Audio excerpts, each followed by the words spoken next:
Hello my dear 8th class students, now we are going to start exercise 5.2 class 8 data handling chapter का नाम है हमारा। तो मैंने आपको पिछले एक्सरसाइज में बताया था कि जैसे हमारे पास कोई डाटा आ जाता है तो डाटा को रिप्रेजेंट करने के बहुत सारे मेथड हैं। जैसे हमने बार ग्राफ बनाया था, डबल बार ग्राफ बनाया था बच्चों, और फिर हमने बनाया था हिस्टोग्राम, और अब हम एक नया डाटा रिप्रेजेंटेशन का मेथड करने जा रहे हैं और वो है पाई चार्ट।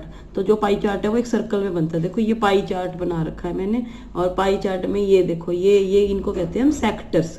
क्लियर है? तो पाई चार्ट का पहला क्वेश्चन पढ़ती हूँ मैं।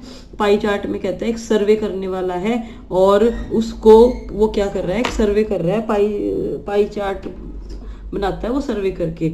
तो वो म्यूजिक, वो type of music find out करता है कि यंग पीपल है वो एक सिटी में किस टाइप का म्यूजिक लाइक करते हैं, वो इसका सर्वे करता है। तो उसका सर्वे करके वो ये वाला पाई चार्ट बना देता है। तो वो क्या देखता है कि लाइट म्यूजिक 40% पसंद करते हैं, फोक म्यूजिक 30% पसंद करते हैं, क्लासिकल 10% और सेमी क्लासिकल 20%। तो इनका टोटल 100 बनेगा, आप देख रहे हो। तो टोटल 100% है ये। अब हमारे पास पहला क्वेश्चन आ जाता है, वो कहता है कि यदि 20 पीपल क्लासिकल म्यूजिक पसंद करते हैं, 20 पीपल क्लासिकल म्यूजिक पसंद करते हैं, तो कितने टोटल पीपल का सर्वे हुआ। तो हम परसेंटेज वाले क्वेश्चन निकालते थे 7th में, ऐसे ही करेंगे हम कि हमको पता तो है नहीं, तो हम कहेंगे कि let total number of young people served कितना है x। और अब हमको पता है कि क्लासिकल म्यूजिक वाले कितने थे 10%। तो हमें पता है x का जो 10% है वो किसके इक्वल होएगा, 20 पीपल के, क्योंकि जो क्लासिकल म्यूजिकल वाले वो 10% है। तो x का 10% हमने 20 के इक्वल लिख दिया। तो 10/100 का इधर रेसिप्रोकल हो गया 100/10, तो ये 200। तो हमें पता चलेगा कि 200 पीपल का सर्वे हुआ है। फिर कहता है कि which type of music is liked by maximum number of people. तो हमने देखा कि लाइट म्यूजिक का जो सेक्टर है वो सबसे बड़ा है, सेक्टर सबसे बड़ा है, तो हमने लिख दिया कि लाइट म्यूजिक सबको सबसे ज़्यादा पसंद है।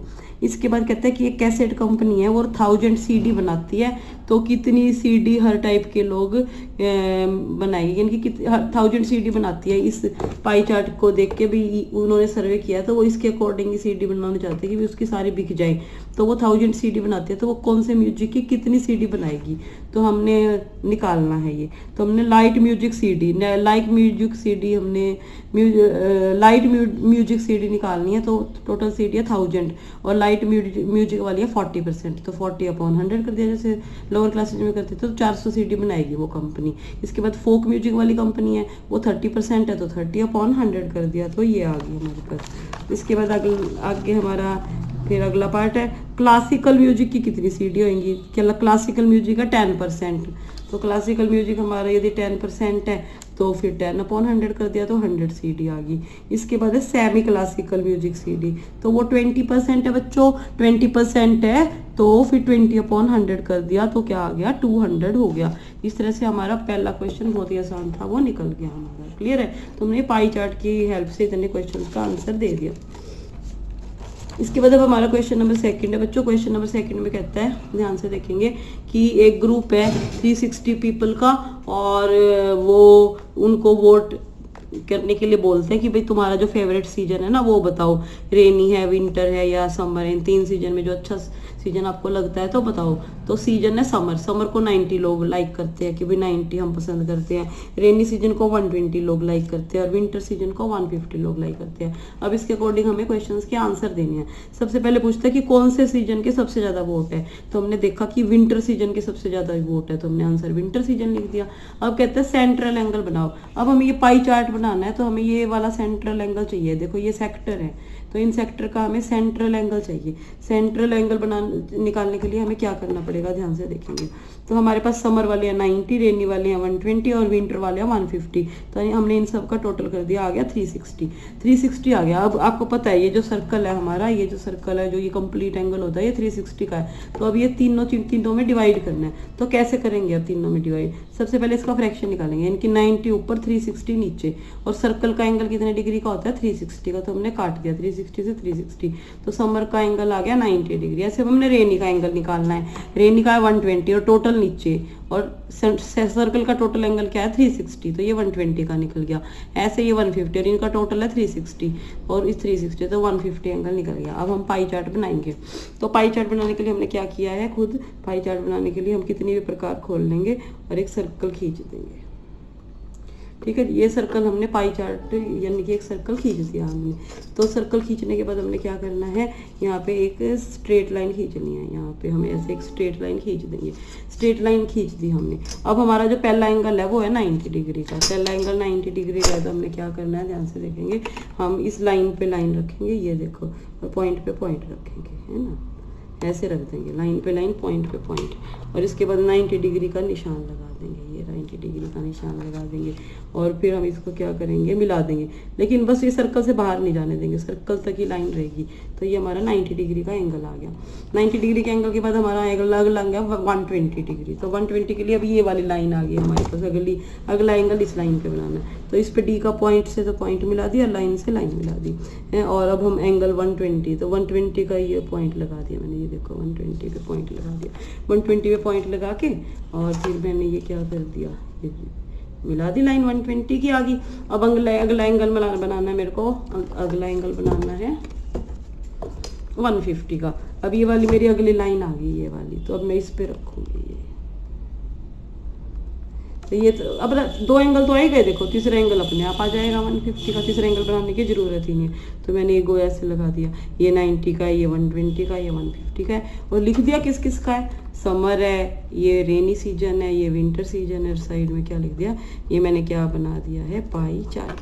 तो सबसे पहले सर्कल खींच दिया, फिर ये लाइन खींच दी। इस लाइन पे रख के डी 90 डिग्री का एंगल बना दिया। फिर इस लाइन पे रख के डी 120 का बना दिया। फिर इस 3 एंगल है तो 2 बना लो, तीसरा अपने आप आ जाएगा। मान लो 4 एंगल हो तो 3 एंगल अपने आप बना लो, चौथा अपने आप आ जाएगा। ठीक है, तो ये आपको बनाना आ गया होगा। तो ये भी एक रिप्रेजेंटेशन है, डाटा को रिप्रेजेंट करने का एक मेथड है। इसको बोलते हैं पाई चार्ट। ठीक है जी। इसके बाद नेक्स्ट क्वेश्चन है हमारा, हम एक पाई चार्ट बनाना है जो कि ये इंफॉर्मेशन रखेगा अपने अंदर। और ये टेबल है कि कितने लोग कलर प्रेफर करते हैं। जैसे ब्लू कलर को 18 लोग प्रेफर करते हैं, ग्रीन कलर को 9 लोग पसंद करते हैं, रेड कलर को 6 लोग पसंद करते हैं, येलो कलर को 3 लोग पसंद करते हैं। और इनका टोटल आ गया 36। अब हम इसका सेंट्रल एंगल निकाल लेंगे। तो हमने लिख लिया ब्लू कलर के, अब हमने इसका टोटल कर दिया 36। अब जैसे पीछे करा था हमने 18 ऊपर 36 नीचे, 18 ऊपर 36 नीचे। और सर्कल का टोटल एंगल कितना होता है 360। 360 से काटा तो 180 डिग्री आ गया। ऐसे दूसरे का निकाला 9/36 मल्टीप्लाई 360, तो ये 90। ऐसे 6/36 मल्टीप्लाई 360 60 डिग्री। ऐसे 3/36 मल्टीप्लाई 360 30 डिग्री। तो ये सारे एंगल का टोटल करोगे तो 360 आएगा। अब हमने बनाना है पाई चार्ट। तो पाई चार्ट बनाना है तो सबसे पहले हम प्रकार लेंगे, अपनी कंपास लेंगे। कंपास लेके और हम क्या करेंगे, ये सर्कल ड्रा कर देंगे। ठीक है जी। तो ये सर्कल ड्रा कर देंगे।